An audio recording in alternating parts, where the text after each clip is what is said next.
Թալինի Սուրբ Աստվածածին եկեղեցում այսօր առավոտյան լարված իրավիճակ է ստեղծվել։ Ոստիկանները շրջապատել են եկեղեցու մուտքը եւ Տեր Հայկ Քահանա Սահակյանին թույլ չեն տվել մուտք գործել եկեղեցի։ Ավելի վաղ Թալինի քաղաքապետ Տավրոս Սափեյանը հայտարարել էր, որ այսօր եկեղեցում պատարագ է մատուցելու կարգալույծ եղած քահանա Տեր Թադեն։ Ոստիկանների հետ քահանաների բանակցությունների ընթացքում եկեղեցուն է մոտեցել Թալինի քաղաքապետը եւ հայտարարել, թե թույլ չի տալու, որ Տեր Հայկը ոտք դնի եկեղեցի, քանի որ Սուրբ Ծննդյան պատարագը Տեր Թադեն է մատուցելու։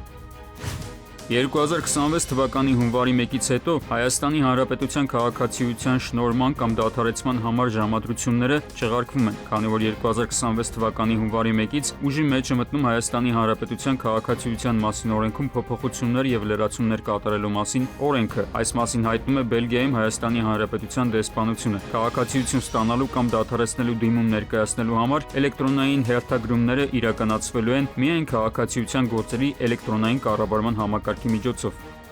Հունվարի 1-ից անկանխիկ գնումների դեպքում կենսաթոշակառուների հետվաճառը նախկինում գործող 12%-ի փոխարեն կդառնա 20%, իսկ հետվճարի առավելագույն չափը ամսական 6000 դրամի փոխարեն կսահմանվի 10000 դրամ։ Հետվճարի այս չափերը կգործեն մինչև 2026 թվականի դեկտեմբերի 31-ը ներառյալ։ Փրկարար ծառայությունը տեղեկացնում է, որ Հայաստանի տարածքում կան փակ ավտոճանապարհներ։ Փակ են Արագածտնի մարզում Ամբերտ բարձր լեռնային օդերևութաբանական կայանից Ամբերտ ամրոց եւ Քարիլիշ տանող ավտոճանապարհները։ Ապարանի, Արագածի, Սպիտակի, Թումանյանի, Տաշիրի, Սևանի, Ճամբարակի, Մարտունիի, Գավառի, Աբովյանի, Հրազդանի, Նայիրիի, Վանքի, Սիսիանի, Գորիսի, Աշոտքի, Ամասիայի եւ Վանաձորի տարածաշրջանների ավտոճանապարհներին տեղ-տեղ մերկասառույց է։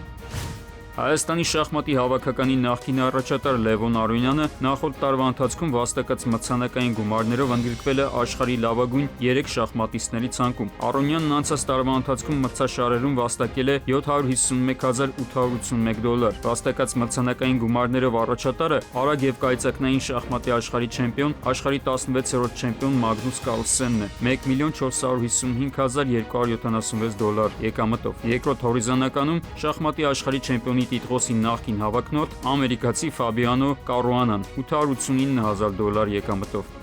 Արմեն Աթալյան, ժամը լրատվական։